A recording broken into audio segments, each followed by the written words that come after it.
Hey everyone, welcome back to the channel and welcome to another Disney Vacation Club discussion. And today we're talking about something that I know a lot of you are curious about, DVC resale. Now, this is a big topic. There's a lot to discuss and there are so many things that we could really dig into. But like so many of our other discussions, I really just want to scratch the surface and get this conversation started so that you have an understanding of what the heck is going on when people talk about DVC resale. So the goal is to explain what it is. We're also going to talk about some of the things that you need to consider if you're thinking about purchasing DVC resale, and I'm going to share some of my thoughts as well. So grab yourself something to drink, get comfortable, and let's dig in. Now, it's no secret that Disney Vacation Club membership is expensive. We've talked a little bit about this before. We've broken down numbers for Riviera, the cabins. I'm sure we'll do it again in the future. You can, of course, go check out those discussions and see a little bit more of a breakdown than we're going to go into today. But the long and short of it is that membership alone can run you tens of thousands of dollars. And that's not even taking into consideration the annual dues. I think when we broke it down in past discussions, we're talking about a cost, estimated of course,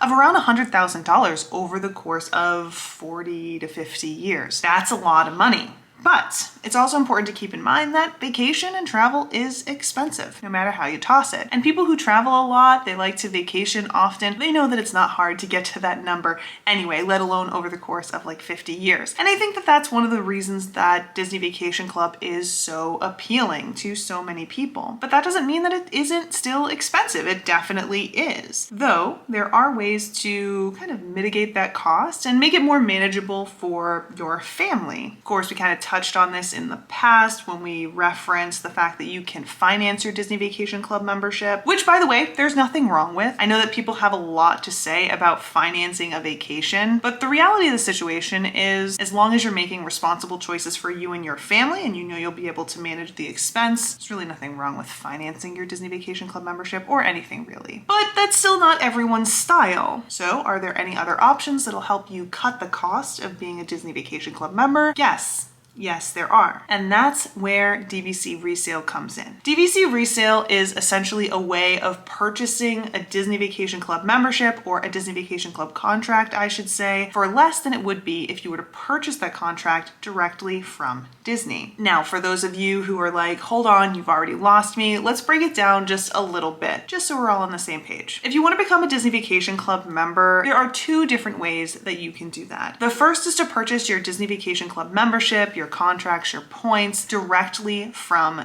Disney. This is commonly referred to as purchasing DVC direct. You also have the option of purchasing DVC secondhand. That's known as DVC resale. In that case, you're not purchasing directly from Disney, you're purchasing from Disney Vacation Club members who are selling you their Disney Vacation Club contracts. Now, there are a lot of differences between the two options, and we're going to talk about some of them today, but the thing that most people talk about in conversations like this is the price. See, purchasing Disney Vacation Club direct is going to be more expensive than purchasing DVC resale. And there are a few different reasons for that, but most people are willing to overlook those reasons because of the price. They want to be a DVC member, they want to be able to have points and use them to stay at Disney Vacation Club properties, and the only or best way that they can manage that is by purchasing resale, because it'll be more affordable. And honestly, I think that that's the fundamental reason that most people consider resale, which, for the record,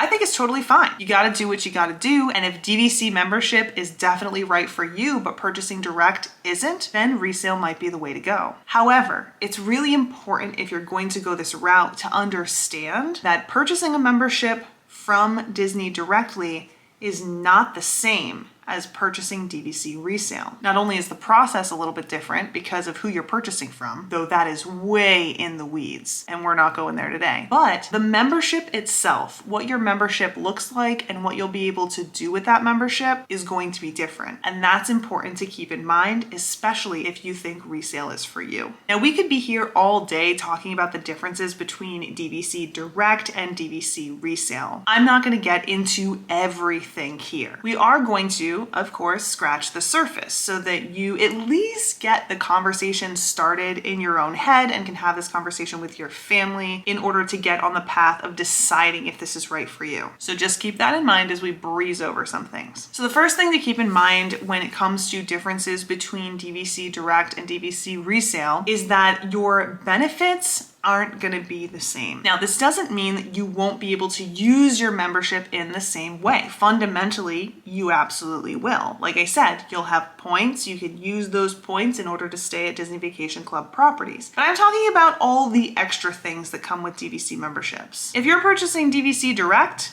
you're good to go, assuming that you purchased the right number of points. However, that's a conversation for another day. But if you've purchased DVC Resale, you're not going to have access to those extras. And that's really important to keep in mind. Of course, there are plenty of people for whom these membership extras are just small potatoes. They could care less. And if that's you, you can go ahead and put a tick in the DVC Resale column. However, if you're wanting to have access to those special events, those lounges, stuff like that, then DVC Direct might be what's best for you. I will say though, we're not going to really dig into this section of the discussion today, but there is something to be said for whether or not those benefits are actually worth it. There are times where I feel like the benefits are worth it because I, of course, enjoy some of those benefits from time to time, but there are other times where I just don't know. And quite frankly, they don't feel worth it at all. Sometimes because I just can't even take advantage of them. And I live here. I'm able to take advantage of them. I don't have to plan an entire vacation around it. But things like being able to go to Moonlight Magic, which is a special free after hours event for Disney Vacation Club members, that's hit or miss, even for someone like me. And it's going to be even more hit or miss for someone who has to travel down here in order to participate in those events. The same is true for like the special Valentine's Day character meet and greets. They had one for Halloween in the past. Of course, in past discussions, we've talked about events that don't get announced at all. So sometimes members don't know about them at all. So there's a lot that we could talk about there. And if you have any feelings on that, sound off in the comments. Maybe we'll get into it some other time. But I will say, just as a bit of an aside, I struggle to feel as though being a DVC Direct member is worth it for those extras. They can be great. They can be a lot of fun when you can take part in them. But how often is that? Now, the next major difference between DVC Direct and DVC Resale is how you can use the points that you have. Now, this conversation comes up thanks to some newly added resale restrictions that DVC has introduced in recent years. I want to say starting in 2019. In the past, if you became a Disney Vacation Club member, whether it was direct or resale, you could use your Disney Vacation Club points to stay at any Disney Vacation Club property. But that changed in 2019 with the introduction of the Riviera. Now, the long and short of it goes a little something like this. If you purchased DVC Resale in 2019 or after, and yes, there is a specific date, you are limited to where you can use your Disney Vacation Club points. Now, it doesn't matter which resort you have chosen as your home resort or where you've purchased your DVC resale contract. If you purchased after that very specific date in 2019, you can only stay at the original Disney Vacation Club resorts. This means you won't have access to newer resorts like the Riviera or the cabins. Now again, this isn't something that's going to matter in the same way to everyone, but I do think that it's important to take note of, especially if you're considering purchasing DVC resale, whether or not it's at one of the newer resorts. Now, if you're thinking about purchasing at a newer resort, that's a whole different discussion because DVC resale contracts at places like Riviera have even more restrictions on them. So it's important to really understand that and fully dig into that before you make that decision. Nonetheless, I think it's something that you need to consider if you're considering resale at all, because the current situation with resale is not what it used to be. So we've talked about the price difference and the difference in perks and the difference in the way that DVC Direct versus resale memberships will function, especially if you're purchasing from now on out. But what are my thoughts on DVC resale? Would I do it? Do I think it's a good choice? Honestly, we were ready to purchase DVC resale to kind of bolster our contracts, give us some more points that we could use. used, but by the time we were ready to make that purchase, it had already been after 2019. And with the resale restrictions, we decided to not go that route. But just because we went that route doesn't mean we don't think that resale is a good route to go. I think that DVC resale is a great option for a lot of people who want to get into DVC. They want to use DVC, but they just can't afford to purchase direct, or they don't want to purchase direct. But maybe you don't want a 40, 50-year contract. You don't mind something that's a little bit shorter and comes at less cost. I think that DVC resale can be a great way to go. Though, especially now, I think it's really important to understand what it means to purchase a contract at which resort you're choosing. So choose your home resorts wisely. I also think it's really important, as a bit of a side note, that you really have to understand your vacation habits if you're going to be purchasing DVC resale, especially at one of the resorts that does have resale restrictions on it specifically. I think flexibility is going to be a necessity, especially if you only have the option of using your membership at one resort. But I suppose that's a conversation for another day. But you know, when all is said and done, I think that DVC resale, purchasing resale or purchasing direct, can very easily be compared to purchasing a new car. You're either going to purchase from a dealer directly, which is fantastic, especially if you can manage to swing the cost, because more often than not, you'll get a warranty from the manufacturer. Sometimes you'll get a warranty from the dealer. There will be very low mileage on that car, and then you'll be golden. You'll have that car from start to finish. If it gets any dents and dings, you know that you're responsible for them, you know? But there are people who don't really care about that warranty. They don't mind that there are some dents and dings, or that the engine has 100,000 miles on it. They'd rather save the money and purchase secondhand. At the end of the day though, at least fundamentally, you're getting the same thing, just in different stages of its life. And so you have to weigh whether or not that's worth it for you. For some people, yeah, absolutely, it's going to be worth it to buy direct.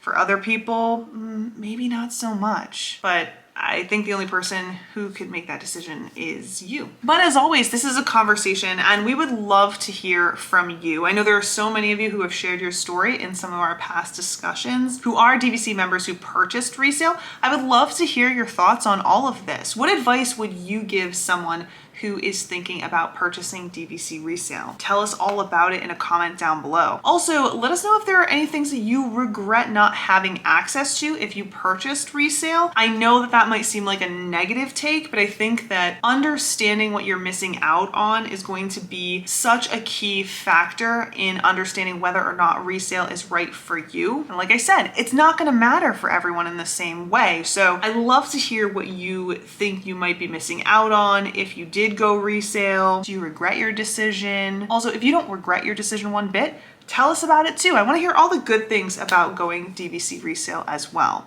I'm sure it'll help so many others out there who are thinking about going this route. On the flip side, if you're a DVC member who purchased direct, I want to hear your thoughts on DVC resale. Do you regret your decision to purchase direct? Would you rather have purchased DVC resale? Tell us all about it in a comment. But with that, I think that's all for today. Thank you so much for hanging out with me and having this discussion. It's always great to hear what everyone has to say, especially when it comes to topics like this, because there's a lot to think about. So hopefully this got the conversation started for some of you, and I bet there's going to be a lot more to think about in the comments section as well. I'm so looking forward to hearing what all of you have to say, and until then, I hope you have a great day, and we'll see you next time.